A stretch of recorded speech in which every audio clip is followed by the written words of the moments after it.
modern seperti saat ini,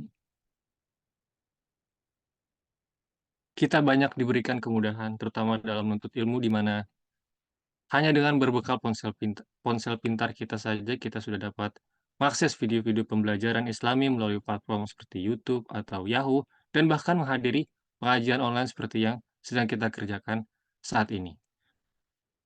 Meskipun begitu, teman-teman semua, era teknologi ini juga membuka kita pada hal-hal baru yang mungkin ilmu kita belum memenuhi, belum sempurna terkait hal-hal tersebut.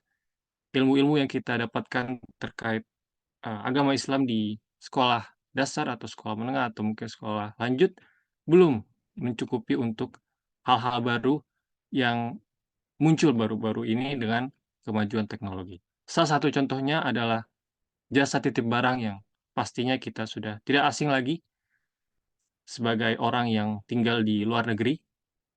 Dengan akses yang mudah di sosial media seperti WhatsApp, Instagram, atau Facebook, kita dengan mudah dapat menemukan atau bahkan kita sendiri dapat eee, dengan mudah posting gitu, saat sedang hendak pulang ke Indonesia atau kembali ke Jepang atau sebaliknya, untuk misalnya buat status gitu di WA atau di Facebook atau Instagram, dibuka jasa titip barang Indo Jepang atau Jepang Indo, atau mungkin Indo China, China Indo, udah kayak kamus gitu, bolak-balik. Ini tentunya, memunculkan concern untuk beberapa dari kita, terutama karena mungkin keterbatasan ilmu kita juga, termasuk saya sendiri, tentang bagaimana apakah hal ini sebenarnya halalkah atau haramkah dari sudut pandang agama atau bagaimanakah? Maka dari itu, marilah kita simak secara mendalam untayan ilmu dan nasihat terkait tata cara jasa titip barang sesuai syariat Islam bersama Ustadz Dr. Oni Syahroni, LC MA. Alhamdulillah Ustadz sudah tergabung dalam Zoom meeting kita. Assalamualaikum Ustadz, apakah terdengar jelas suara Waalaikumsalam saya? warahmatullahi wabarakatuh, Mas Nanda, teman-teman semuanya. Alhamdulillah, apa kabar Ustadz? Alhamdulillah sehat, Apa sehat. kabar Ustadz? Alhamdulillah Alhamdulillah. sehat. Bagaimana cuaca dan keadaan di Indonesia Ustadz? Ya, alhamdulillah nih pagi ini nggak hujan, cerah ya. Saya posisi di Depok, Mas Nanda. Mas, Masya Allah, siap-siap. Kalau kami di Kyoto ini sudah mulai sakura bermunculan Ustadz, Masya Allah, sudah Iya, cantik iya, iya, sekali. Masya Allah. Ini ngomong suara saya jelas nggak ya? Apa terputus-putus? Eh, Kalau dari saya sih jelas, Ustadz. Mungkin Mbak Wijah ada tanggapan sedikit, takutnya saya sendiri tidak jelas. Alhamdulillah jelas. Oke, jelas. Jelas ya? Ya. Ya. Ah, Baik teman-teman, sebelum mungkin masuk ke dalam inti acara, izinkan saya terlebih dahulu membacakan profil dari Ustadz Oni Syahroni, LCMA. Ustadz Oni menempuh pendidikan formal di pesantren Tahfiz Rodatul Hufaz Pekalongan, kemudian melanjutkan program sarjana di Fakultas Syariah Universitas Al-Azhar Kairo, kemudian melanjutkan program master di bidang fikih muqarrah Fakultas Syariah Universitas Al-Azhar Kairo juga, dan terakhir menempuh program doktoral uh, di bidang fikih muqarrah Fakultas Syariah Universitas Al-Azhar Kairo. Adapun untuk spesialisasi, Ustadz Syahroni memahami bidang fikih muamalah dan ilmu syariah. Terkait kegiatan dan aktivitas Ustadz Syahroni, diantaranya adalah pengasuh pengasuh konsultasi syariah di kanal Republika. Selain itu, konsultasi syariah di akun Muamalah Daily dan Syariah Consulting Center, pengasuh prodi Hukum Ekonomi Syariah, dan sebagai penulis buku dan karya-karya lainnya yang mungkin sudah tidak asing lagi bagi beberapa kita, seperti contohnya adalah fikih zakat kontemporer atau adab bekerja dan berbisnis dan lain sebagainya. Adapun Ustadz Sahroni juga sudah memperoleh beberapa penghargaan, diantaranya adalah Tokoh Ulama Syariah pada tahun 2015 melalui majalah Investor Jakarta, dan pendukung ulama pendukung zakat sejahterakan umat pada Basnas Award 2023. Baik, teman-teman semua, tanpa berlama-lama lagi, marilah kita simak penjelasan lebih lengkapnya terkait jasa titip barang dari Ustadz Dr. Oni Syahroni, LC.MA. Kepada Ustadz saya persilahkan. Ya, Assalamualaikum warahmatullahi wabarakatuh. Waalaikumsalam warahmatullahi wabarakatuh. Alhamdulillah, wassalatu wassalamu ala rasulillah, wa ala alihi, wa sahbihi, wa man ihtada bihadihi, amma ba'd. Mudah-mudahan Allah Subhanahu wa Ta'ala mengkaruniakan kepada kita semuanya sehat, walafiat, keberkahan untuk kita, keluarga, masyarakat, keluarga besar kita. Amin ya Allah ya Rabbal Alamin. Pertama-tama terima kasih kepada teman-teman komunitas muslimah Kyoto ya, pimpinan, anggota, semua pengurus panitia acara ini. Jazakumullah atas silaturahim. Mudah-mudahan silaturahim ini memperpanjang usia kita dengan usia yang sehat. Mudah-mudahan Allah mengkaruniakan amal soleh terbaik kita untuk keluarga, untuk umat. Mudah-mudahan dengan forum ilmu ini menjadi taman-taman surga, Raudhatul min Riyadil Jinan. Bapak Ibu, teman-teman semuanya, jadi sebelum saya menyampaikan seperti apa just tip yang boleh, saya ingin menyampaikan ilustrasi bahwa 6 kesimpulan ini terkait dengan jasa titip barang atau just tip. Jadi misalnya Mas Nanda, misalnya woro-woro nih di grup WA di Kyoto, saya mau pulang ke Indonesia, siapa yang mau titip? Per kilonya, misalnya per kilo 500.000, spesifikasi barang sekian. Nah, apakah itu dibolehkan atau tidak? Itu mungkin salah satu gambaran tentang jasa titip barang. Salah satu contohnya. Apakah praktek seperti ini boleh atau tidak? Nah, sebelum saya menjawab, biasanya yang menjadi kewajiban kami, termasuk saya, itu bukan hanya menjelaskan boleh dan tidak boleh, tetapi juga menjelaskan tentang bagaimana yang boleh, bagaimana tuntunan syariah untuk alternatif yang dibolehkan, agar just tip ini bisa jalan, menjadi peluang usaha bagi mereka yang membuka jasa titip, juga memberikan kemudahan bagi mereka yang ingin kirim barang.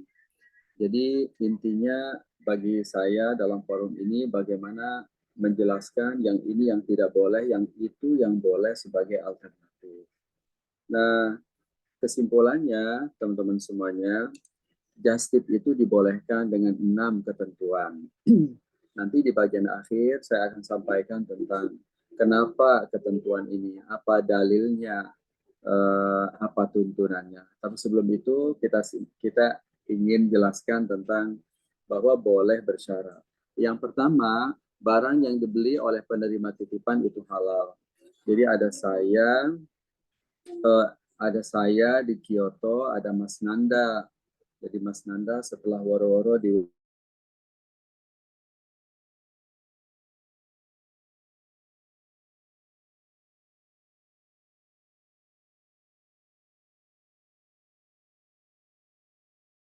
WA beratnya, maka contoh kriteria satu ini, maka Mas Nanda hanya boleh menerima barang-barang yang halal dan legal.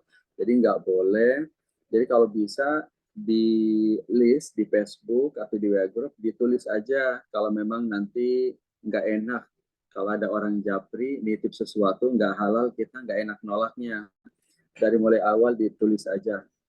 Ini dia kriteria barang yang boleh dititip. 1, 2, 3, 4. Begitu. Jadi maksudnya halal dan halal. Nah, karena kalau tidak halal berarti dari situlah sumber fee, sumber upah halal atau tidak. Berarti kalau kita menerima titipan yang tidak halal, berarti nanti fee atau upah atau ujrah yang masuk ke kantong kita otomatis juga tidak halal. Yang kedua, alat bayar yang digunakan itu halal. Jadi dalam contoh tadi, eh, eh, dalam contoh tadi itu jasa titip ya. Atau mungkin kalau di tempat lain jasa titipnya bukan hanya nitip dan disuruh diantar ke Indonesia, just tip mungkin dibelikan juga. Jadi Mas Nanda mau ke toko tertentu atau umroh lah gitu. Kemudian saya nitip untuk dibelikan kurma ajwa. Nah, kemudian Mas Nanda bilang, saya mau asalkan per kilo ajwa kurmanya Madinah, itu saya cas sekian.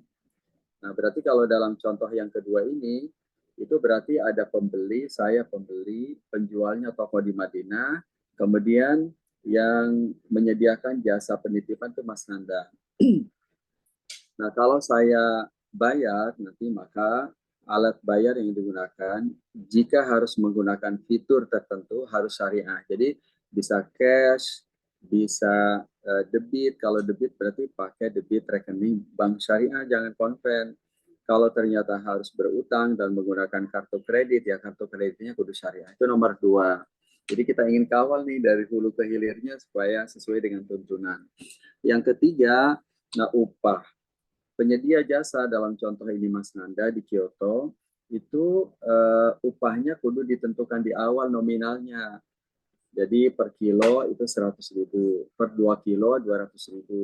Jangan sampai tanpa dicantumkan. Jadi kudu dicantumkan.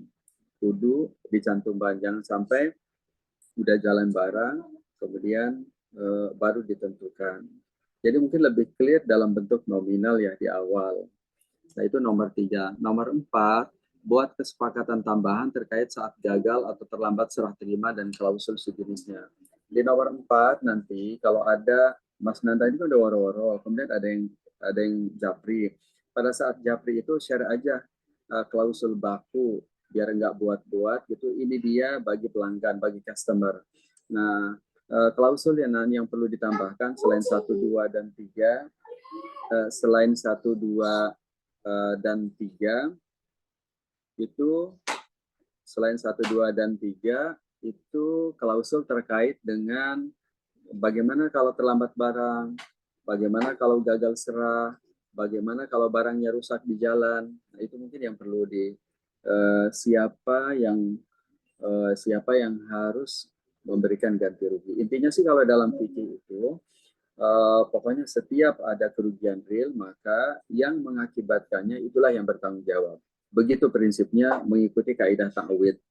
Nah, tetapi pada prakteknya nanti semua tuangkan dalam kesepakatan, semua harus bertanggung jawab atas kerugian, kecuali kalau yang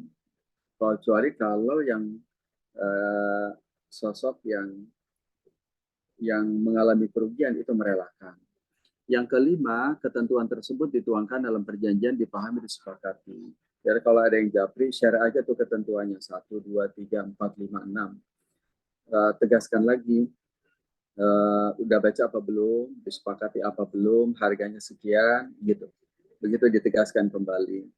Nah, kemudian yang keenam, jika just tip dilakukan melalui platform, maka dipastikan platform tersebut legal supaya ada yang mengawasi. Kalau contoh tadi kan Mas Nanda personal ya, di Kyoto men-share, mempublikasi. Andai kan ada jasa titip yang dilakukan oleh sebuah platform, maka karena platform ini adalah entitas online tidak diketahui, maka perlu dipastikan minimum legalitasnya. Begitu teman-teman semuanya, bagi teman-teman yang ingin just tip melalui Kyoto, dari Kyoto ke Indonesia, dari Jepang ke Indonesia, ataupun antar negara, bagi mereka yang membuka usaha jasa titip lanjut dan lanjut, tapi ini dia 6-nya. Tuangkan ini dalam klausul-klausul ringan, kemudian dikirim ke yang akan mengirim barang dan dipastikan terbaca, dipahami, dan disepakati. Pada saat itulah deal atau dalam bahasa kitanya ijab kabul. Nah, kenapa 6 poin ini? Karena sesungguhnya teman-teman semuanya, yang pertama boleh atau tidak kita menitipkan barang, boleh nggak seseorang membuka usaha jasa titip, itu salah satu yang paling dominan tergantung ia menerima titipan untuk apa. Kalau ia menerima titipan untuk sesuatu yang halal, maka bisnis yang dilakukannya itu halal. Seperti wakalah bil ujroh atau samsaroh, ya, sebagai pialang, sebagai broker, sejenis itu semua dibolehkan eh, karena ia melakukan itu untuk apa. Nah, kalau ia menjadi broker, pialang, mediator, just tip untuk sesuatu yang halal, kebutuhan barang-barang rumah, kebutuhan pendidikan anak-anak kan semua halal tuh. Maka otomatis ia menghantarkan berbisnis untuk mengeksekusi menyediakan sesuatu yang halal. Nah, yang kedua dari sisi akad berarti ada dua nih. Kalau dalam contoh pertama tadi saya di Kyoto, saya kirim barang melalui Mas Nanda, maka yang ada hanya jasa titip atau akad ijarah atau wakalah bil ujroh. Sehingga berlaku seluruh ketentuan akad ijarah atau wakalah bil ujroh. Salah satunya fee yang menjadi hak Mas Nanda, yang menjadi kewajiban saya, itu kudu ditentukan nominalnya di depan sebagaimana tuntunan manis ajaro ajiran kalimarimul ajrahu. Yang kedua, tetapi jika just tip ini untuk dibelikan barang, seperti contoh kedua, saya bilang ke Mas Nanda, belikan barang di toko tertentu, kemudian Mas Nanda ngecas tuh setiap kilonya sekian, berarti ada dua akad. Yang pertama adalah akad jual beli di mana saya pembeli, kemudian penjual toko penjual. Yang kedua adalah jasa titip, Mas Nanda sebagai penerima titipan, kemudian sebagai muajir, saya sebagai mustajir. Berarti ada dua perjanjian tuh. Yang pertama perjanjian jual beli, ada alat bayar, ada barang yang dijual belikan. Yang kedua ada akad wakalah bil ujroh atau ijarah atau samsaro. Nah, demikian teman-teman semuanya. Mudah-mudahan penjelasan singkat ini menjadi mukadimah, menjadi terang benderang seperti apa tuntunan just tip dalam syariah. Assalamualaikum warahmatullahi wabarakatuh. Waalaikumsalam warahmatullahi wabarakatuh. Masya Allah, terima kasih atas penyampaian ilmunya Ustadz Oni.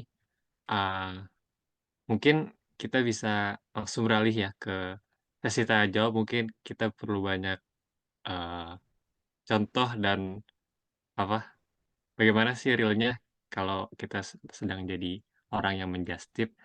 Nah, mari teman-teman bisa bertanya melalui raise hand atau boleh chatroom, tapi kami akan utamakan yang raise hand dulu kayaknya. Karena lebih tersampaikan dengan jelas dan bisa pakai pertanyaan lanjutan gitu kalau ngomongnya pakai mikrofon. Karena itu silakan yang pertama Mbak Naila sudah raise hand, boleh open mic Mbak Naila. Ya, baik. Terima kasih kesempatannya. Saya izin bertanya ya Ustadz. Assalamualaikum warahmatullahi wabarakatuh. Assalamualaikum warahmatullahi wabarakatuh. Terima kasih sudah diberikan kesempatan. Yang pertama saya ingin bertanya ini Ustadz, kalau yang tadi terkait fee just tip-nya itu kan dalam bentuk nominal ya. Itu ada apa saya sering just tip juga ya karena saya bertinggal di remote area gitu kan. Nah, itu biasanya gini Ustadz, ada dua jenis tarif. Jadi misalnya kalau harga sekian sampai sekian sekian. Nah, terus kan dia nggak bisa tuh kalau di genre apa ya, dijelas di list down semuanya gitu kan. Nah, akhirnya dia punya ketentuan bahwa kalau di atas 1 juta maka fee just tip-nya itu 5% dari harga barang. Nah, jadi yang atas-atas nih kalau under 1 juta tuh dia dikasih tahu range sekian sampai sekian ribu just tip-nya. Nah, tapi kalau di atas 1 juta ya udahlah pakai apa namanya 5% gitu kan. Paling nanti kan ada ketentuan lagi kalau misalnya barangnya itu bulky, bentuknya gede atau apa, biasanya ada tambahan apa packing fee dan lain-lain kan. Kalau itu nggak masalah ya karena dia bentuknya nominal. Nah, kalau kayak gitu gimana Ustadz? Ada yang udah jelas nominalnya, ada yang pakai presentase. Itu yang pertama Ustadz. Terus yang kedua ya,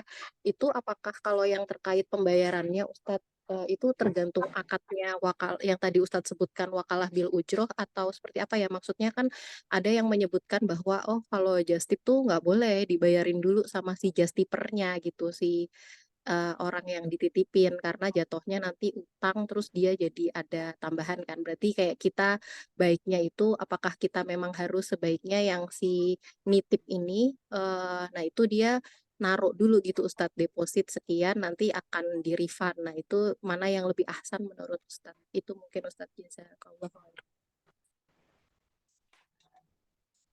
Ya, ini lanjut ya? Apa lanjut langsung dijawab atau gimana? Oh ya, mohon maaf. Silakan langsung dijawab dulu, Ustadz. Ya, ya Ustazah Naila, jazakallah khairan ya. Jadi yang pertama terkait dengan fee ya, apakah kudu nominal ataukah boleh tiring, persentase dalam bentuk tiring atau seperti apa. Sebenarnya sih kalau kita merujuk kepada standar syariah internasional IOP yang berpusat di Bahrain di Manama, yang menjadi salah satu rujukan referensi dari otoritas fatwa di lembaga keuangan syariah dunia, sebenarnya opsional, tidak mesti nominal sebenarnya. Jadi boleh nominal, boleh juga persentase. Jadi contoh fee yang disampaikan oleh Ustazah tadi sudah tepat. Nah, cuman memang kalau bentuknya tiring kan jadi belum jelas juga. Beda kalau persentasenya definitif 5%, 10%. Tapi kalau tiring seperti itu jadinya kan belum belum clear. Nah, menurut saya kalau itu sebatas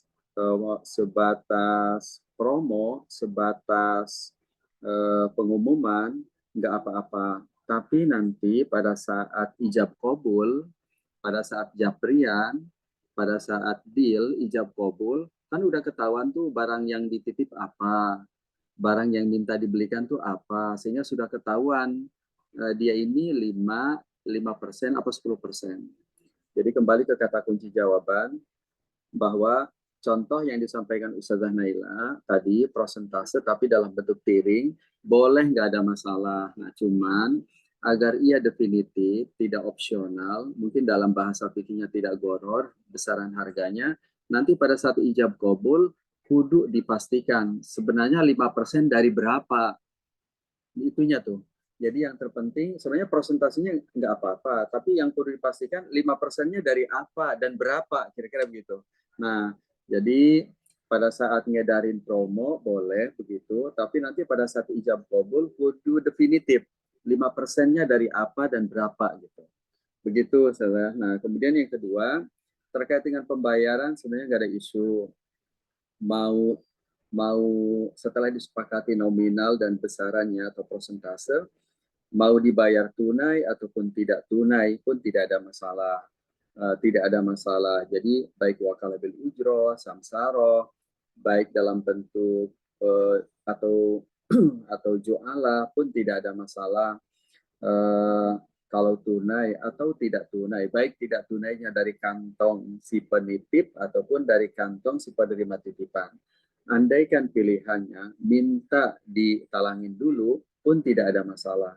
Jadi berarti akadnya akad jual beli, akad jasa titip. Nah, kemudian menggunakan uang dengan talangan. Berarti ada 3 tuh perjanjian. Tidak ada masalah. Yang penting andaikan pilihannya ditalangin dulu, itu clear. Berarti ini jual beli, siapa pembeli penjual, alat bayar, dan barangnya apa. Yang kedua, kalau wakalah bil ujroh atau samsaro, ini siapa wakilnya siapa, fee-nya berapa. Yang ketiga, kalau utangnya berapa, harus jelas tuh. Utangnya terpisah dari, jadi yang utangnya berapa. Jadi yang perlu dipastikan kalau utang berarti utangnya tetap qardul hasan, tidak boleh ada interest. Jadi yang bersangkutan hanya mendapatkan pendapatan dari jasanya sebagai penerima jasa titip. Jadi qardnya ini sebagai perjanjian ketiga, perjanjian yang tanpa interest. Jadi tidak ada ribanya gitu. Tidak ada ribanya. Sehingga murni pendapatannya bukan dari pembungaan pinjaman, tetapi dari perjanjian wakalatul ujroh. Jadi kita ulangi nih. Ya, jadi ada 3 kamar. Kamar pertama kamar jual beli, kamar kedua kamar just tip, kamar ketiga kamar talangan. Nah, talangan ini berarti tidak boleh ada interest, tidak boleh ada pembungaan, murni keuntungan si penerima titipan dari kamar kedua, dari titipan tadi. Begitu, Saudara Naila, Mas Nanda. Afwan Ustadz, boleh sedikit Ya, menambahkan ya. ya. Kalau tadi tertarik sama kalau yang kita belikan gitu kan kadang-kadang tuh yang beli nanti banyak gitu ya Ustadz. Nah kemudian kan ada tambahan keuntungan, nggak tahu sih saya ini gimana ya. Maksudnya kalau kadang-kadang kan kita dibonusin misalnya ya sama si penjualnya. Nah itu maksudnya karena kita belanjanya banyak nih dari si orang-orang yang nitip ke kita sehingga dikasih tambahan. Cuman kan misalnya tambahannya itu kalau misalnya dalam bentuk pengurangan diskon berarti kan itu wajib kita declare ya ke yang nitip. Tapi kalau misalnya kita dikasih misalnya bonusnya itu barang gitu, misalnya just tip mukena terus kita dikasih scarf gitu. Nah itu seperti apa ya Ustadz ininya? Apa namanya perlakuan untuk yang bonusnya itu gitu? Apakah itu memang nggak apa-apa itu hak si pelaku just tipnya atau bagaimana gitu ininya perlakuannya? Ya, ya saudara dan teman-teman semuanya, itu menjadi hak si pemilik barang. Siapakah pemilik barang? Pemilik barang adalah si pembeli. Jadi kalau ilustrasinya adalah saya, Ustazah Naila, dan Mas Nanda. Jadi saya minta dibelikan korma ajwa dari Madinah. Kemudian Ustazah Naila penerima jasa titip. Nah, kemudian Mas Nanda penjual kurma di Madinah. Saya pembeli, Mas Nanda penjual, Ustazah Naila penerima jasa. Nah, kalau kita kembalikan kepada rumus bahwa kelebihan, bonus, cashback, diskon itu milik itu hak pemilik. Begitu pula kalau ada kerugian yang nanggung pemilik, begitu rumusnya. Begitu rumusnya. Al-kharraj bid-doman. Nah, kalau rumusnya seperti itu, siapakah pemiliknya? Pemiliknya adalah si pembeli. Saya, itu milik saya dalam ilustrasi ini. Karena apa? Karena dalam contoh tadi, Ustazah Naila itu hanya pihak yang diberikan kuasa. Emang bukan pembeli. Emang cuma menerima jasa titip gitu. Sehingga keuntungan kerugian ada di tangan saya.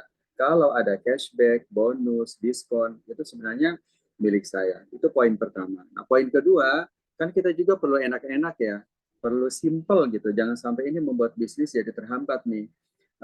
Nah, maka jadi kaidahnya kan dia milik pembeli. Nah, itu bisa dituangkan dari awal, sedari awal tuh klausul itu. Misalnya gini, misalnya bagaimana dengan cashback? Jadi cashback itu di situ disampaikan bahwa setiap ada cashback itu milik pembeli. Nah, tapi supaya mudah, boleh juga diberikan opsional. Misalnya satu pilihannya kita kirim, atau kalau nominalnya kecil misalnya disedekahkan atau dihibahkan, boleh juga begitu. Toh juga si pemilik itu dialah yang memiliki kewenangan, jika ia merelakan ya berarti jadi ridho. Nah, jadi nomor 2 ini supaya ringan pada tataran taktis dari awal tuh kan tadi penerima jasa titip biasanya share ya, pengumuman. Nah, nanti kalau ada yang japri, klausulnya sudah dimasukkan aja. Nanti kalau ada diskon, pilihannya mau gimana? Yang pertama, dikembalikan sebagaimana hak dia atau direlakan. Direlakan itu berarti disedekahkan kepada sebagai infak atau menjadi hak si just tip gitu. Nah, itu jika dia contreng salah satunya, ya berarti memang itu yang menjadi keputusan taktisnya ya. Jangan salah. Baik Ustadz, jadi kalaupun misalnya itu bentuknya barang, tetap kita declare dulu ya, apakah ini karena kan kadang-kadang maksudnya kalau pembelinya satu mungkin lebih mudah ya Ustadz, cuman kadang-kadang ini karena ada yang beli 5 orang barengan, akhirnya dibonusin gitu. Nah itu nanti pokoknya Ya, ya. kita declare dulu gitu ya Ustadz ya. Ini kalau pada tataran di lapangan biasanya gimana tuh? Kalau ada bonus gituan, treatmentnya gimana?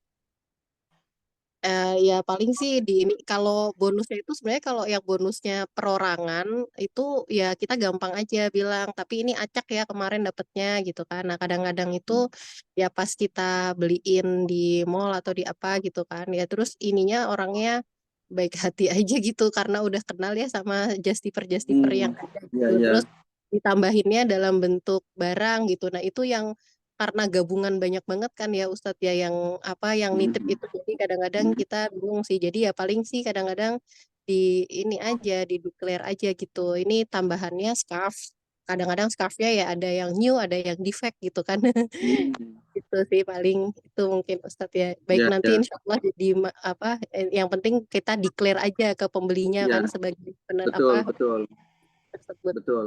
Mungkin ya. declare-nya di awal bagian dari klausul. Oh Kalau iya, dia nanti kalau biasanya karena ah, berdasarkan kebiasaan kita udah tahu ada seperti itu kita declare dulu gitu ya Ustadz ya. betul di awal. Nanti kalau dia contreng salah satunya gitu, kalau supaya kemudahan, karena itu juga kan mungkin nggak mudah juga ngembaliin ya. Apalagi kalau diskonnya diskon karena blended ya, titipan orang banyak. Iya, Oke, iya iya, iya. betul. Hmm. Syukran jazakillah khair. Jazakallah khair.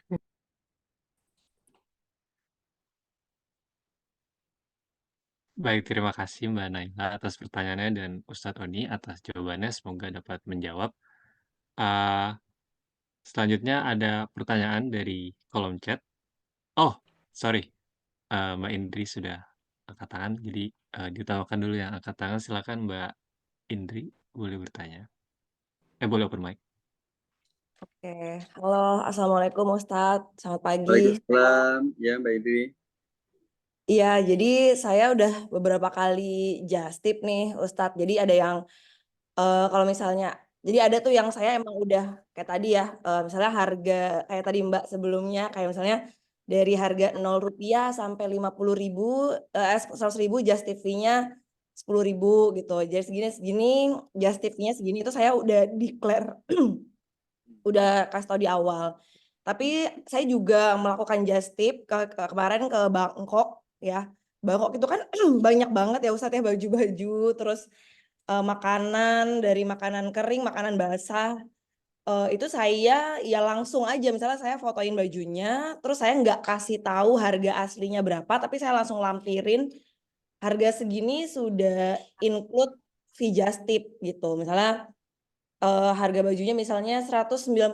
Jadi aku langsung fotoin di grup gitu, aku fotoin bajunya sama aku kasih harga 190.000 gitu.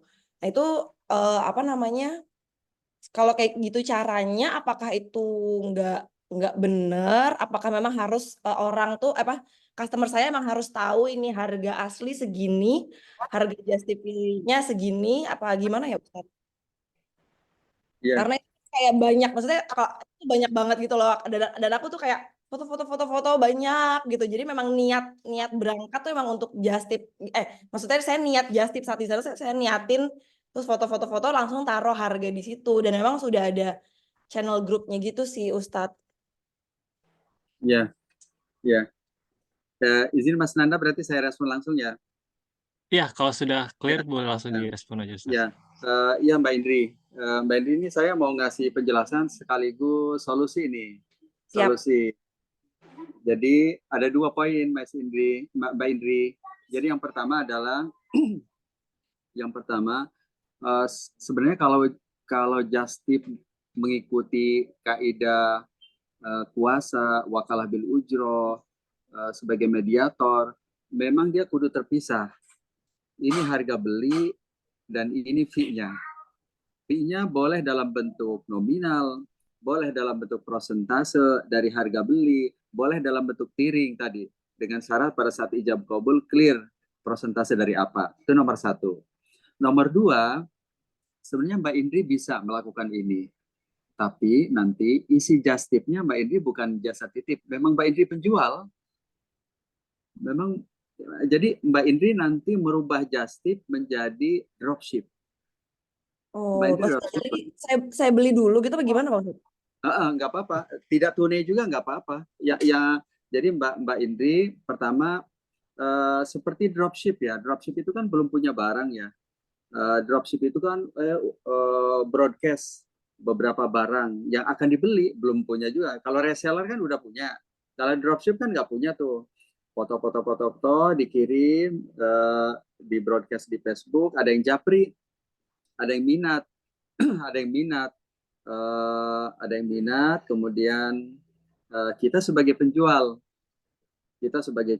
namanya sih jual beli salam ya, jual beli salam. Jadi berarti kesimpulannya yang kedua ini, kalau Mbak Indri memang ingin mencantumkan keuntungan include dengan harga beli, berarti memang Mbak Indri udah jualan aja substansinya. Terlepas dari bahasa, Mbak Indri jualan persis seperti dropship. Nama akadnya namanya jual beli salam. Jual beli salam. Jadi orang transfer misalnya ke rekening Mbak Indri baru kemudian eksekusi beli barangnya. Andaikan Mbak Indri ingin harga baju tadi sudah termasuk keuntungan Mbak Indri di dalamnya. Jadi Mbak Indri sebagai penjual persis seperti dropship kalau harganya seperti itu. Nah, tinggal pilihan nih, Mbak Indri mau seperti itu, tapi nanti akan jual beli, konsekuensinya memang konsekuensi dari dropship berarti Mbak Indri berhak untuk menentukan berapa keuntungan tanpa sepengetahuan si pembeli komponen harga beli dan komponen keuntungan. Tapi yang kedua, resikonya kalau terjadi sesuatu gagal serah, kerusakan, berarti Mbak Indri yang nanggung karena jadi penjual, bukan just tip lagi gitu. Nah, berarti antara dua pilihan tuh Mbak Indri. Mbak Indri just tip tapi kudu dipilah biayanya. Atau Mbak Indri layaknya seorang dropshipper. Dua-duanya boleh insya Allah. Oke. Ya.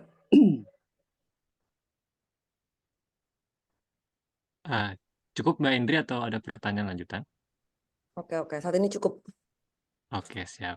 Mungkin saya mau lanjut nanya mungkin kait yang tadi Mbak Indri. Jadi Ustadz, kalau saat kita mau dropship gitu atau menjadi perantara, kita belum beli barang, kita belum keluar duit, tapi sudah terjadi akad dengan calon pembeli gitu. Itu nggak apa-apa Ustadz. Jadi kita Ya. seolah-olah menjual barang yang kita belum punya gitu.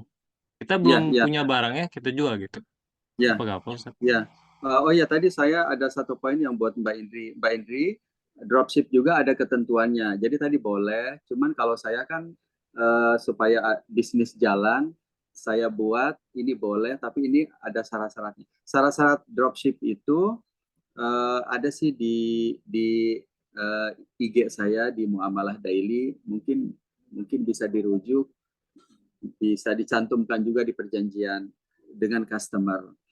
Nah, tapi sebelum itu saya ingin menjawab Mas Nanda ya. Jadi Mas Nanda, sebelum saya bahas dropship ya, jadi sebenarnya jual beli itu ada beberapa jenis.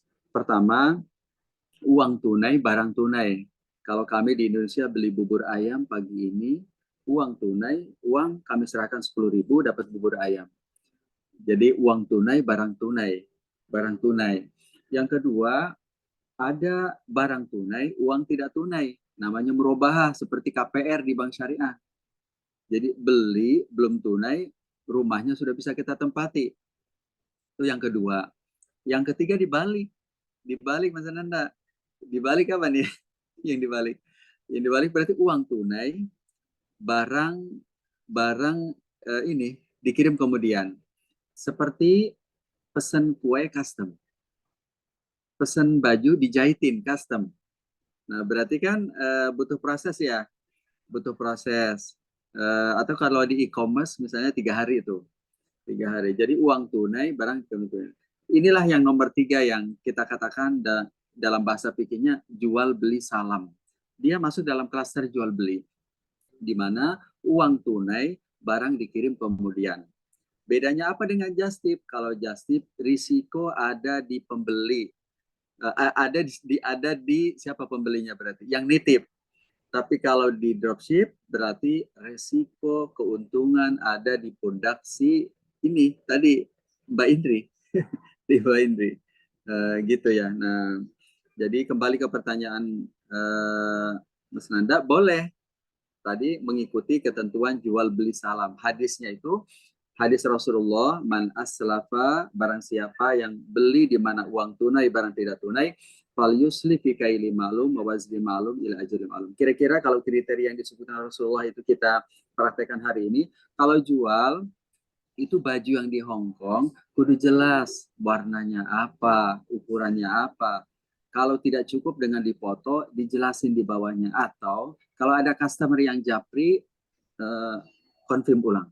Benar ibu warnanya putih, benar ibu ukurannya L. L-nya itu beda produk, beda ukuran loh. Dipastiin lagi. Setelah clear baru.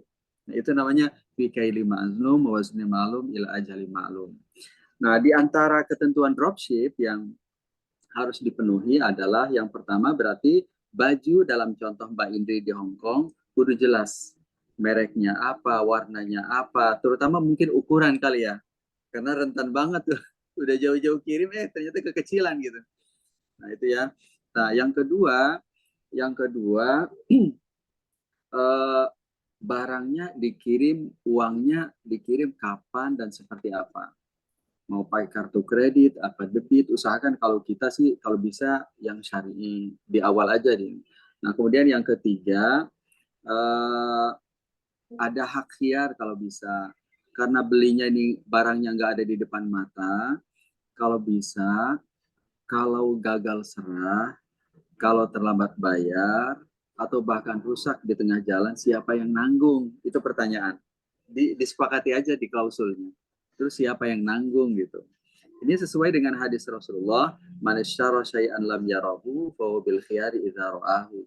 Barang siapa yang membeli barang yang online tidak dilihat fisiknya di depan mata, maka harusnya si pembeli memiliki opsi untuk melanjutkan atau membatalkan. Nah, ini klausul ini juga kan membuka potensi moral hazard juga ya, makanya memang kudu diatur nih supaya bisnis jalan, tapi hak-hak pembeli juga bisa tertunaikan.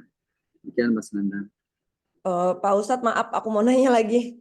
Jadi yang perlu dirubah itu adalah ketika di awal kita declare ya. Jadi tadi kan biasanya aku kayak, hai teman-teman aku mau just tip Bangkok nih. Nah itu berarti harus diubah jadi, hai teman-teman aku mau dropship Bangkok gitu. Ya, Gimana? betul. Gitu? Clear. Betul, clear. Oh, Nah, ditambah nanti, ya, memang dropship, memang Mbak Indri memang jualan tuh kalau memang nggak memisah fee-nya ya. Nah, ditambah nanti memang harusnya ada klausul tentang tadi ya, kalau terlambat serah, terlambat barang atau rusak seperti apa. Seperti apa? Harusnya sih kalau dalam fikih yang nanggung Mbak Indri, karena kompensasi dari Mbak Indri berhak untuk menentukan keuntungan berapapun. oke. Dia harus sebanding lurus dengan ya tanggung jawab tadi kerugiannya. Oke. Terus apa Pak Ustadz, ini perlu nggak sih kayak misalkan kalau di Bangkok tuh banyak toko-toko gitu ya, itu perlu nggak kayak apa namanya emang sih di sana tuh udah banyak yang memang just tipper, banyak yang udah bahkan live shopping, live TikTok live gitu di sana ya. Tapi kitanya tuh apakah udah langsung foto-fotoin aja? Apakah sebaiknya kita izin dulu kayak Mbak, ini izin ya foto-fotoin buat dijual lagi apa gimana kalau sesuai syariahnya? Apa kayak ya udah aja? Ya. Prinsipnya sebenarnya jika diketahui bahwa kalau kita ngejualin barang orang tanpa konfirmasi mereka ridho, nggak ada masalah. Kalau di Indonesia, setahu saya rata-rata orang tuh nggak perlu izin karena apa? Lah yang dia lakukan juga menguntungkan si pemilik barang. Artinya kalau saya produksi susu, produksi buku, produksi apa gitu, tiba-tiba ada orang di IG menampilkan produk buku-buku saya, kan apa yang dilakukannya justru membantu saya gitu. Jadi nggak izin juga nggak apa-apa. Nah, tapi saya nggak tahu nih di Hong Kong apakah itu, saya nggak paham juga di Kyoto gimana, di Jepang. Kalau lazimnya sih orang diuntungkan, makanya nggak perlu izin gitu. Oke, Pak Ustadz. Makasih Pak Ustadz. Ntar kalau aku udah tanya lagi Ya. dah. Terima kasih Mas Nanda juga. Oke, siap Mbak Indri.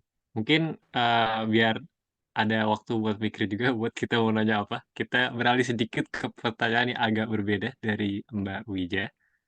Selamat pagi Ustadz, tadi sempat oh ya maaf, ini saya bacakan pertanyaan Mbak Wija yang via chat ya Ustadz. Selamat Ya. pagi Ustadz, tadi sempat jelaskan barang harus halal. Namun terkadang ada Ya. produk-produk yang diminta tidak halal dan pemesanannya adalah non-Islam. Pemesannya adalah non-Islam. Jika demikian, bagaimana hukumnya Ustadz? Apakah boleh? Apakah barang-barang untuk Hmm. hiburan, misalnya barang-barang K-pop Hmm. atau barang apa bagaimana begitu Ustadz? Kalau Ini barangnya contoh-contoh tadi itu apa ya? Maksudnya saya belum paham, merek itu apa? Minuman keras atau apa ya? Apa sih maksudnya? wah gimana Mbak? Misalnya Mbak ini Diko? Ustaz, ada banyak kalau di Jepang itu banyak produk-produk skincare atau kosmetik yang mungkin diminati di Indonesia begitu ya Ustaz. Nah itu mungkin banyak sekali yang just tip tapi tidak semuanya halal begitu Ustaz. Ada yang memesan yang non-muslim, ada juga yang muslim begitu. Nah kalau yang seperti itu baiknya bagaimana Ustaz gitu. Ini Terus tidak halal maksudnya tidak bersertifikat halal gitu ya kali ya? iya Tidak dan ada logo halalnya gitu, layaknya LPP POM MUI memberikan sertifikat halal ya. iya, dan juga kadang kalau di sini mungkin untuk penggunaan bahan-bahan turunan babi itu kan tidak apa ya istilahnya. Kalau di Indonesia mungkin termasuk yang halal, haram gitu ya, Ustaz. Tapi di sini tidak Ya, dipersalahkan begitu. Nah, itu bagaimana Ustaz kalau yang seperti itu? ya, Terus kalau yang bahan ya. produk-produk hiburan misalnya eh, yang peminatnya banyak itu kan sekarang ini banyak K-popers begitu ya, Ustaz. Nah, kalau yang Itu seperti apa sih? Maaf saya nggak tahu. itu misalnya ada postcard untuk yang artis-artis dari eh, Korea atau dari sini begitu, Ustaz. Terus CD, lagu-lagu, terus album begitu. Ya, ya, ya. Nah, tadi kalau skincare itu untuk kebutuhan pribadi atau dia memang untuk jual di Indonesia ya? Itu pribadi Ustaz. Jadi misalnya kalau Pribadi. ya kalau misalnya mau pulang ke Indonesia, kadang-kadang pas buka Just Tip itu banyak yang pesan misalnya untuk skincare A, B, C gitu. Kadang ada yang Ya, minta. ya, ya. Baik. Bismillah ya. Jadi, eh, jadi kalau merujuk kepada pendapat para ahli fikih ya terkait dengan bolehnya membelikan atau menjadi mediator untuk non-muslim terkait dengan produk yang menurut agama kita tidak halal tapi menurut mereka halal. Nah, ini ada dua pendapat kan, ada yang mengatakan boleh, ada yang tidak mengatakan tidak boleh. Nah, berdasarkan dua pendapat ini maka jika hanya untuk konsumsi pribadi, tidak untuk dijual di pasar Indonesia, maka dibolehkan tuh, dibolehkan jika yang menjadi contoh tadi skincare ya dan lainnya, dibolehkan selama itu untuk konsumsi pribadi mereka, karena bagi mereka itu kan halal begitu. Nanti kalau saya keliru boleh diluruskan. Nah itu nomor pertama. Jadi mungkin tapi memang itu nomor satu jawabannya. Jadi boleh selama itu untuk konsumsi pribadi, mereka tidak menjual di pasaran Indonesia. Konsumsi pribadi boleh, merujuk kepada pendapat fikih yang membolehkan.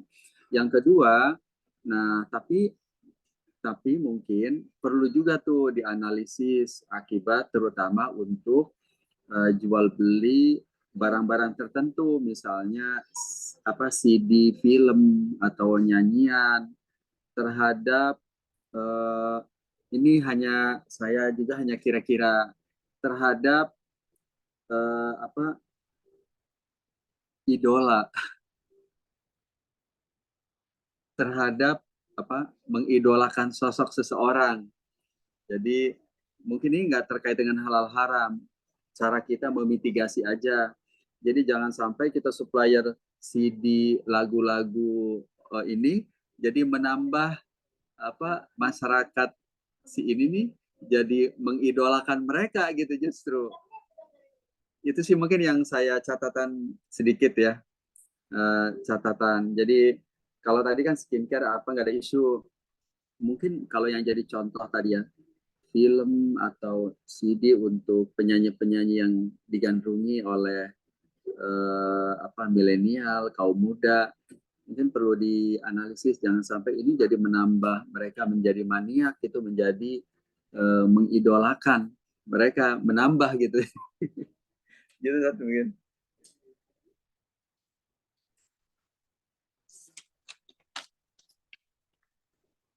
Baik, Mbak Wija, insya Allah terjawab ya.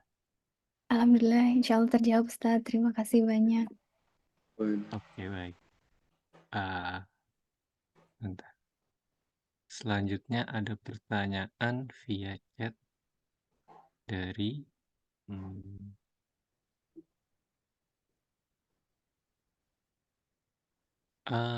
dari Mbak Nikma, yaitu tentang jual beli salam.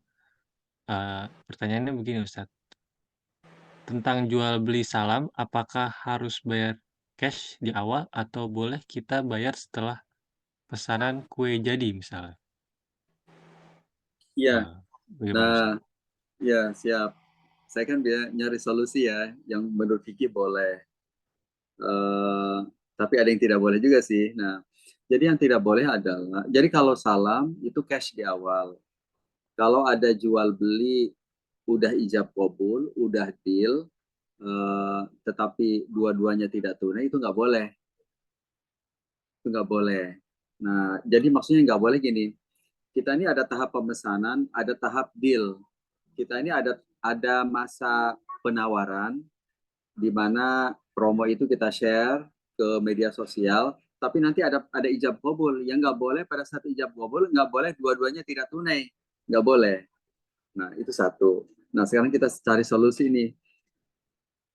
Jadi, andaikan ada kebutuhan di lapangan, uangnya tidak tunai, barangnya dikirim kemudian, maka gini aja, gini aja, nanti pada saat ijab kabul kudu tunai. Jadi hari ini promo udah kita turunin nih di media sosial. Jam 8 ada yang japri, minat, tapi dikirim nanti, dibayar nanti. Nah, nanti bisa saja pada saat kita foto barangnya, pada saat kita beli di sana dia transfer. Jadi transfernya itu pada saat deal gitu. Jadi pada saat deal dia transfer. Tapi dibolehkan pada saat penawaran itu, nama juga penawaran kan belum ijab kabul ya. Belum ijab kabul. Begitu ya. Oke Ustadz, jadi kalau misalnya diutangin dulu gitu, saya yang bayarin dulu gitu, itu Iya, berarti nggak apa-apa. Nggak nggak apa-apa. apa-apa. Kalau Nggak yang tadi apa-apa. maksud Ustadz, dua-dua tidak tunai itu tidak tunai Nah, yang kayak gimana Ustadz dari segi bayarnya? tidak jadi kan kalau ditalangin dulu berarti kan jatuhnya tunai. Oh tunai? Cuma dari kantong lain gitu ya. Nggak, coba teman-teman khawatir saya salah nih. Mohon diluruskan ya, sama-sama belajar. Jadi berarti saya dengan Mas Nanda nih. Mas Nanda woro-woro kan, ayo saya mau nih, saya mau jadi dropshipper nih. Terus saya japri, Mas saya minat dong, tapi saya nggak bisa tunai barang ini. Nah kemudian kata Mas Nanda, oke, tapi nanti pada saat saya deal, kirim ya uangnya ya gitu. Oke, kapan? 3 hari lagi. Oke, setelah 3 hari. Terus kemudian ada pilihan lagi, Mas Nanda, ini dong, pakai uang pribadi dulu, talangin. Nah talangin berarti kan talangan, sebentar, atau menurut teman-teman gimana nih? Kalau talangan kategorinya cash atau tidak cash? Kalau saya keliru. Kalau tadi saya mikirnya kalau talangan itu kan berarti saya minjemin dia gitu Ustadz. Ya, ya. Kalau gambarannya tadi itu, kalau ditalangin kan berarti dianya sebagai penjual kan ya? Betul nggak? Dianya sebagai penjual. Betul kan? Ini kan dropshipper ya, bukan jasa titip kan? Iya, kita lagi ngomongin dropshipping kalau sekarang Ustadz. Jadi mungkin gini aja clear-nya. Kalau ingin menerima pembayaran tidak tunai, alihkan aja ke just tip, jangan dropship gitu aja. Oh gitu ya. Kalau just tip kan memang boleh ya pembayaran secara tidak tunai. Mungkin itu ya Oh, oke, siap, siap, siap, siap. Oke, oke, Ustadz. Saya kayaknya sudah mulai nangkap. Boleh ada pertanyaan lagi, Ustadz? Ya, silakan. Oke. Ini ada pertanyaan anonim. Kalau kita misalnya mau just tip ini, menaikkan harga untuk just tip. Jadi misalkan yang ini bukan dropshipping Ustadz, tapi yang just tip-nya tadi itu Just just tip. tip contohnya apa ya? Saya juga lupa. Tadi just tip itu kurma ya Ustadz contohnya. Ya, ya, ya. Saya belikan kurma, nanti fee-nya itu iya, jadi kan saya talangin dulu ya. Kalau just tip itu tadi ditalangin dulu, kamarnya ada 3, yaitu jual beli saya dengan pembeli, lalu just tip saya fee-nya, dan talanginnya nanti diganti dengan dia. Nah, fee just tip-nya ini apa ada maksimumnya Ustadz atau tidak? Atau bebas? Ya, sebenarnya bebas ya dari sisi fee-nya, mau berapapun, setiap kilo berapa atau ukurannya, bebas, atau sekian persen bebas. Yang terpenting adalah si pembeli, si penitip itu setuju.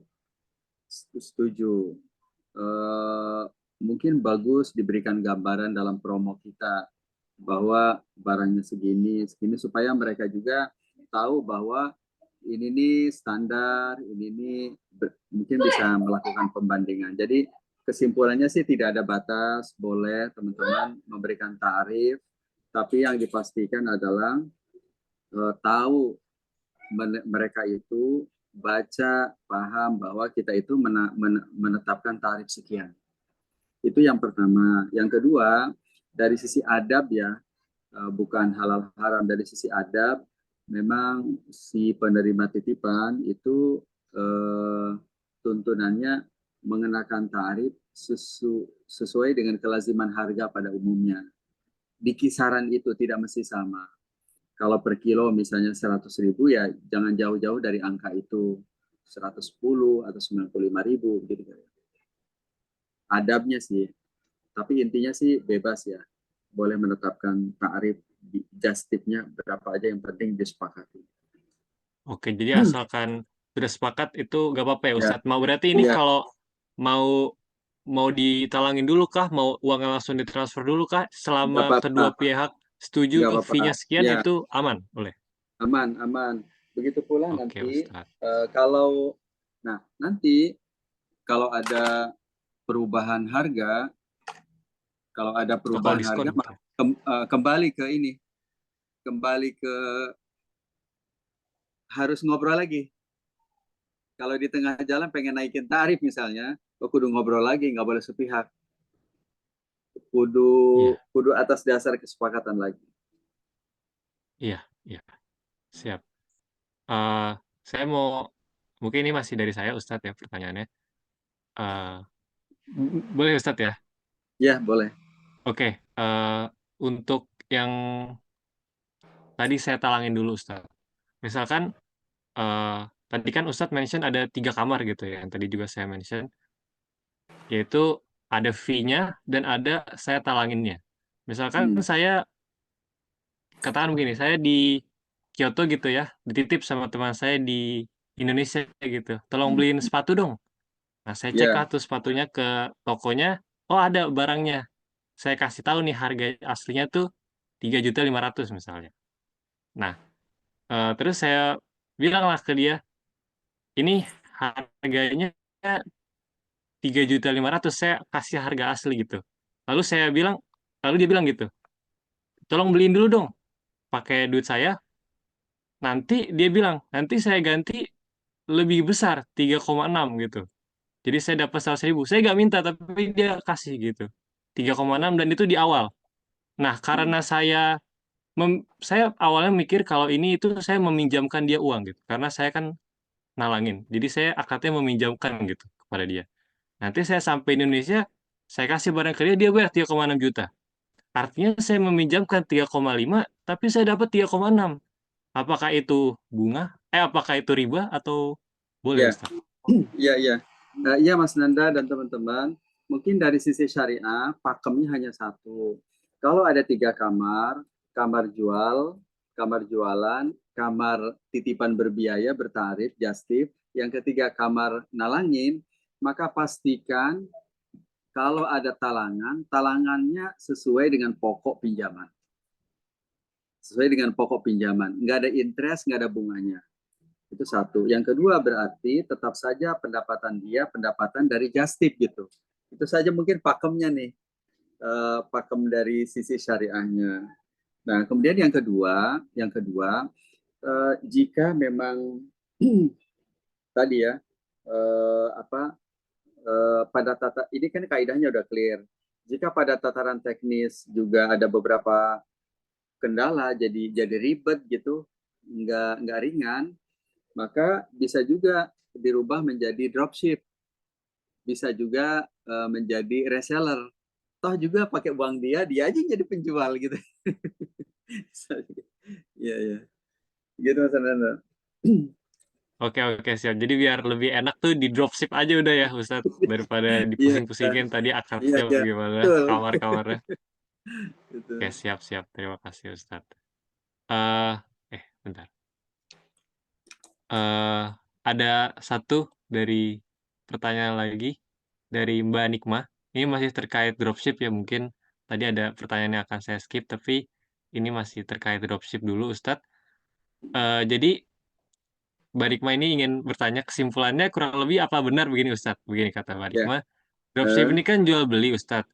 Jadi Ya. resiko ada di dropshippernya. Berarti Iya. setelah ada yang pesan dropship baru beli. Pesan dropshipper baru beli. Baru customer nanti bayar di akhir. Ya. Itu Betul. dropshipping. Betul. Nah, betul tapi koma nih bukan titik. Betul. Tapi Ustadz dulu deh. Ya. Pertanyaan Mbak Nikmah juga masih koma Ustadz. Iya. Betul. Artinya betulnya itu tadi betulnya 2 poin. Pertama, karena dropshipper adalah penjual, bukan just tip. Kalau just tip kan keuntungan terbatas, tapi risiko ada di tangan pembeli, penitip. Kalau dropshipper, keuntungan menjadi kewenangan si dropshipper, mau berapa aja silahkan, tinggal di blended aja di harga jual, di harga beli, tambahkan di harga beli, tapi risiko ada di dropshipper. Gitu. Begitu, udah oke tuh poin 1. Nah, sebentar. Poin kedua apa tadi tuh ujungnya? Poin kedua terkait dengan transfer kemudian beli. Transfer kemudian beli. Jadi dapat uang kemudian beli baru kemudian di delivery. Nggak apa-apa nanti pengirimannya tidak mesti dari rumah si dropshipper. Mau dari Hong Kong dalam contoh Mbak Indri juga nggak apa-apa. Maksudnya dari suppliernya juga nggak ada masalah. Yang penting itu dikirim atas nama dan milik si dropshipper. Gitu ya. Oke Ustadz, itu tadi dropship.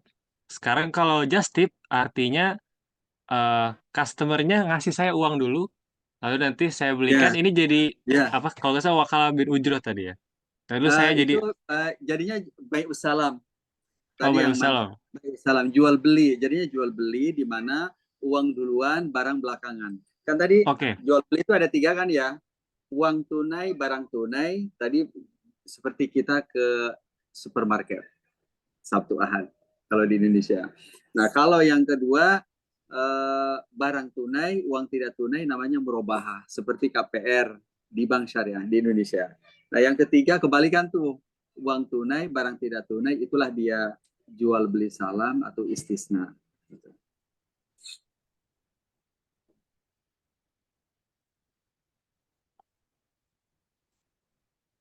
Oke, siap. Oke, Mbak Indri apa mau bertanya? Oke. Belum Mas Nanda. Oh belum ya. Kalau gitu kita ke pertanyaan dari Mbak Tika DP. Ustadz, maaf ini agak di luar tema terkait KPR ke bank syariah. Lalu kita kan akad di bank. Kemudian ada pihak developer dan ada pihak bank, ada pembeli rumah sebagai sebagai orang terakhir. Nah, rumahnya sendiri belum dibangun setelah kita akad. Apakah itu boleh Ustadz atau tidak boleh? Ya, ya. Jadi sebenarnya satu perlu clear dulu. Sebenarnya ini akad perjanjiannya apa dan para pihaknya siapa saja. Itu perlu dijawab, perlu diurai. Biasanya sih kalau memang perlu pembangunan ya, perlu konstruksi, terus kemudian pembayarannya tunai, yaitu dia jual beli istisna, boleh jual beli istisna. Seperti kita mau lebaran beli kue custom, seperti kita beli melalui e-commerce nyampe ke rumah 3 hari kemudian, seperti kita beli lemari tapi bahan-bahannya kita serahkan ke tukang kayu jadi 1 minggu kemudian. Sebenarnya nggak ada masalah. Jadi itu jual beli istisna. Nah, cuman kalau memang ada beberapa pihak juga perlu dikelirkan juga, kalau jual beli istisna kan ada pembeli, ada penjual. Kalau ternyata ada kita sebagai calon pembeli, ada bank, developer sebagai apa, nah itu perlu clear. Biasanya kalau di bank syariah sudah selesai sih, sudah tuntas. Misalnya, jadi developer ini kan memasarkan rumah, baik ready stock ataupun inden. Nah, untuk inden, setelah ada customer, itu biasanya ada pilihan mau cash keras ataupun melibatkan pihak ketiga. Nah, kalau melibatkan pihak ketiga, biasanya bank syariah akan membuat surat iqolah. Surat iqolah adalah pernyataan bahwa developer ini bukan penjual. Penjualnya adalah bank syariah, sehingga bank syariah harus sudah melakukan transaksi pembelian dengan developer kemudian dijual gitu. Kira-kira seperti itu, sehingga kalau ada produk KPR di mana inden masa konstruksi 3 tahun misalnya atau 1 tahun melibatkan 3 pihak, biasanya itu sudah selesai antara developer dengan bank, sehingga tersisa itu kita sebagai pembeli dan bank sebagai penjual gitu. Jadi insya Allah aman sih kalau melakukan KPR melalui bank syariah. Baik, terima kasih Ustadz. Semoga menjawab Mbak Tika Detri. Selanjutnya Mbak Syarafina sudah resen, boleh open mic Mbak Vina.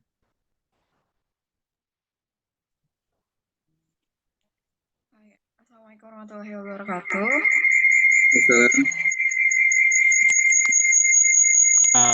Mbak Vina? Iya, coba kayaknya ada feedback Mbak. Kayaknya ya. Pakai 2 HP. Apa sudah aman? Udah ya. Oh ya, udah aman, silakan. Iya, Ustadz, izin bertanya. Sebetulnya memang untuk Just Tip ini sangat banyak ya Ustadz pembahasannya ya, spesifik ya Ustadz ya. Case by case begitu.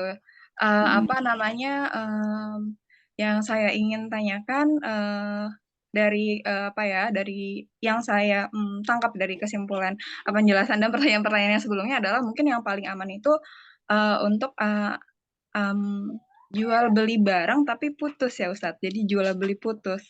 Seperti itu. Jadi dropship, kita beli barangnya, kemudian barangnya sudah kita miliki, baru dijual. Seperti itu ya Ustadz. Iya. Nah, kemudian ada lagi ya Ustadz, apa namanya? Pre-order. Ini poin tadi. Maksudnya jual beli putus tuh gimana? Iya Ustadz, jadi ketika ada yang list barang begitu, mau order ini kalau misalkan ada mau ya gitu kan Ustadz. Tapi kebanyakan kan biasanya orang-orang itu pesan dulu tapi belum dibayar nanti di akhir seperti itu. Nah kemudian karena banyak banyak teknis-teknis. Oh iya, saya ingin tanya juga. Jadi kalau dropship seperti ini kebanyakan memang si pembeli itu tidak tunai ya, transfernya kemudian ya, kalau yang di lapangan ya. Iya, kalau sepengalaman saya ya Ustadz, dan ke teman-teman juga biasanya bayarnya di akhir, titip dulu ya nanti ditotalin ya, totalnya berapa gitu, dengan shippingnya ya biasanya gitu Ustadz. Nah kalau seperti itu kan berarti dikirimnya setelah harga clear, totalnya berapa, atau setelah barang dikirim, atau setelah barang nyampe rumah ya? Ada yang ketika barang sampai rumah, ada yang ketika sudah dikirimkan invoice. Tapi untuk kasus deposit di awal atau bayar di awal itu sedikit sih Ustadz. Karena memang ini ya Ustadz, teknisnya ini agak gimana ya? Memang banyak ya Ustadz. Jadi ada pula yang sistemnya deposit. Misalkan pre-order nih barang, kemudian sudah di-list, habis itu barang yang akan dibelikan, ada juga yang mentransfer sejumlah uang untuk uang jaminan seperti deposit itu Ustadz. Kalau deposit itu bagaimana ya Ustadz tata caranya, dan kemudian secara syariat itu apakah diperbolehkan gitu? Karena kalau biasanya kalau deposit itu hanya 50%, berarti 50%-nya dihutangkan seperti itu Ustadz. Ya, saya pengen nanya yang kedua ini terkait dengan deposit. Itu deposit itu sebagai jaminan ya, kolateral ya, kayak masuk rumah sakit gitu ya? Iya Ustadz. Nah, nanti kalau jadi beli berarti jadi harga, kalau tidak jadi beli jadi apa? Kalau tidak jadi beli, biasanya dikembalikan depositnya. Dikembalikan utuh atau ada cas? Kalau utuh ya Ustadz biasanya. Tapi mungkin dikembalikan lagi ya ke ke para jastip atau yang berdagang. Seharusnya sih utuh ya Ustadz ya. Jadi tidak ada keuntungan yang diambil karena tidak ada barang yang diberikan. Ya, baik. Ya, izin ya. Berarti saya komentari tadi yang terkait dengan ini mungkin Mbak Vina ini khusus terkait pada saat dropshipper tetapi pembayaran tidak tunai. Memang sih pilihan amannya jual putus kalau memang dropshipper tapi bayarnya nanti. Udah penjual aja, jual seperti biasa, bukan jual beli salam. Berarti memang dia sedang jualan. Tapi jualan murni, bukan jual beli salam. Bukan man aslaf, tapi jual beli biasa kayak kita beli dulu baru kemudian jual. Nah, kemudian terkait dengan deposit, ini memang statusnya perlu clear. Apakah deposit itu sebenarnya sebagai DP, down payment atau booking fee, atau sebagai jaminan, atau jaminan murni, atau sebagai deposit layaknya di rumah sakit. Nanti pada saat sudah selesai rawat inap, nanti DP itu dijadikan biaya rumah sakit.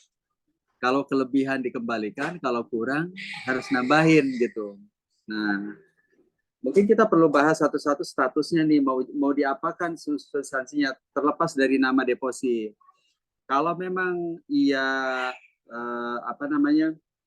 jadi DP, namanya deposit, ya berarti kalau jadi beli jadi harga beli. Kalau tidak jadi beli kudu dikembalikan. Andaikan ada kerugian, misalnya udah order, tiba-tiba dibatalin. Nah, si penjual boleh tuh ngecas. Ngecas sebesar apa? Sebesar kerugian real, andaikan ada. Dibuat aja klausul di awal. Ini Bapak Ibu, ini nanti kalau ada pembatalan, nanti kami cas ya. Karena apa? Kami udah order dulu, barang udah ada, kok nggak jadi beli? Mau dikemanain barang ini saya? Gitu. Nah, itu dicas boleh, nggak apa-apa. Nah, nanti disepakati di awal. Nah, itu kategorinya kategori down payment. Jadi mengikuti kaidah Hamshil Jiddiyah. Kalau menurut fatwa DSN MUI dan standar IOP bukan bayul urbun sebagaimana dalam hadis Rasulullah. Nah, yang kedua, kalau memang sebagai kolateral, sebagai jaminan, berarti dia kan bukan harga beli, bukan harga beli, karena kan jaminan ya, nanti kalau ada kerugian baru dijadikan kompensasi sebesar kerugian real. Nah, itu mungkin Mbak Vina terkait dengan deposit.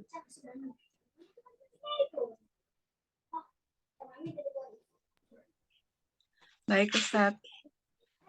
Terima kasih atas penjelasannya Ustadz. Jazakillah khair.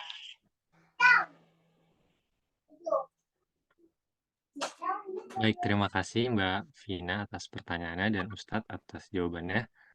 Eh, Sepertinya dicukupkan pertanyaan-pertanyaannya. Mungkin kalau saya boleh rangkum, Ustadz, mohon dikoreksi kalau saya salah. Soalnya kayaknya agak rumit tadi pertanyaan-pertanyaan dan jawabannya, saya juga kayaknya agak ada bingung-bingung ya.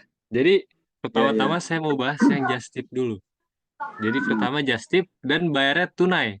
Jadi ditransfer ke saya duitnya, lalu saya beli barangnya. Begitu Ustadz? Ya, Oke, itu insya Allah halal ya Ustadz. Dan ya, untuk fee sudah ditetapkan di awal. ya. Kemudian kalau tidak tunai, lebih baik jadi dropshipping aja. Benar Ustadz? Misalkan saya, Enggak bukan begitu. Mungkin bukan. kesimpulan poin pertama. Jadi Iya. pokoknya just tip it. Jadi kita buat berapa judul nih ya? 2 judul, just tip Oke. sama dropship. Kalau Iya. untuk just tip, teman-teman yang ingin berbisnis just tip atau pemanfaat just tip, lanjut sesuai dengan 6 kriteria yang saya presentasikan tadi. Ada 6. Nah, terkait dengan alat bayar, tadi fee-nya kan boleh nominal, boleh persentase. Kalau memang persentasenya dari harga barang, kudu clear pada saat ijab kabul. Nah, kalau pembayarannya bisa tunai, bisa nanti, pun boleh ditalangin oleh si penerima jasa titip. Boleh. Nah, itu satu. Nah, yang kedua atau just tip tetapi biayanya di-blended dengan harga seperti kata Mbak Indri. Dia just tip tetapi biayanya di-blended dengan harga beli baju sekian. Nah, maka dirubah aja jadi dropship. Ia menjadi penjual. Nomor 2 tuh. Nah, tapi memenuhi ketentuan dropshipper. Nah, yang ketiga, andaikan dropship tapi bayarnya nanti. Nah, kalau bayarnya nanti berarti ia murni sebagai penjual, bukan jual dalam akad salam. Begitu. Oke. Siap. Terima kasih Ustadz atas penyampaiannya dan kesimpulannya.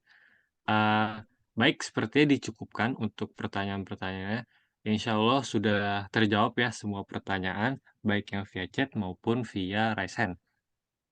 Terakhir, kita akan foto bersama buat kenang-kenangan acara kita pada pagi hari ini. Silakan teman-teman semua boleh tolong open cam bagi yang berkenan, supaya nanti dari tim media bisa screenshot. Nanti dari Mbak Nikma ya, Mbak Wija untuk screenshot. Siap. Nanti tolong diaba-aba aja Mbak Wija, kalau mungkin ditunggu sebentar ya, 1 menit. Kalau ada yang mau on cam lagi, silakan.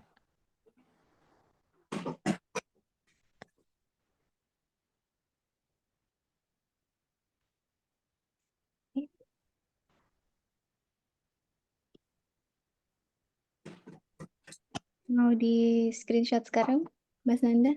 Oh, masih ada lagi yang bertambah ya. Baik. Mungkin sampai 11.28 Mbak, ditunggu 1 menit. Oh ya.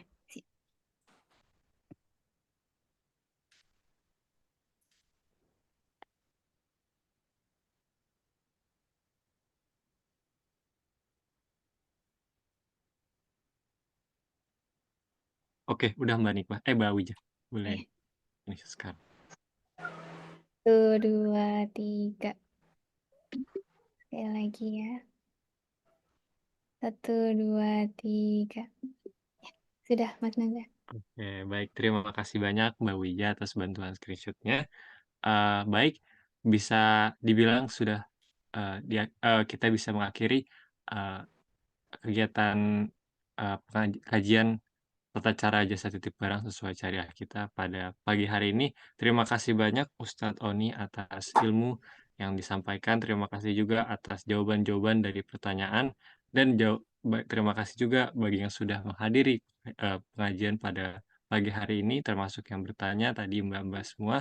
Semoga bermanfaat dan dapat dipraktikkan dalam kehidupan kita sehari-hari. Terakhir, saya akan tutup dengan doa kafaratul majelis. Subhanakallahumma wa bihamdika asyhadu an la ilaha illa anta astaghfiruka wa atubu ilaik. Saya mohon maaf apabila ada kesalahan sebagai MC dan moderator. Semoga kita dapat berjumpa dalam acara-acara pengajian-pengajian Anissa Soleha berikutnya. Mohon ditunggu dan informasi berikutnya melalui mungkin Instagram atau media-media platform lainnya. Terima kasih. Assalamualaikum warahmatullahi wabarakatuh. Assalamualaikum warahmatullahi wabarakatuh. Jazakallah. Terima kasih Mohon banyak, maaf. Ustaz Odin. Izin pamit semuanya. Assalamualaikum. Terima kasih. Mohon maaf juga kalau saya ada salah, Ustaz. Ya, Ditunggu, sama-sama. Ustaz. Ustaz. Ya, baik. Assalamualaikum. Waalaikumsalam. Izin pamit. Assalamualaikum. Terima kasih Mbak Lia. Selamat. Terima kasih Mbak Wija. Terima kasih banyak Mbak Wija, Mas Nanda, dan semuanya. Terima kasih semua. Saya izin pamit juga ya. Assalamualaikum. Salam.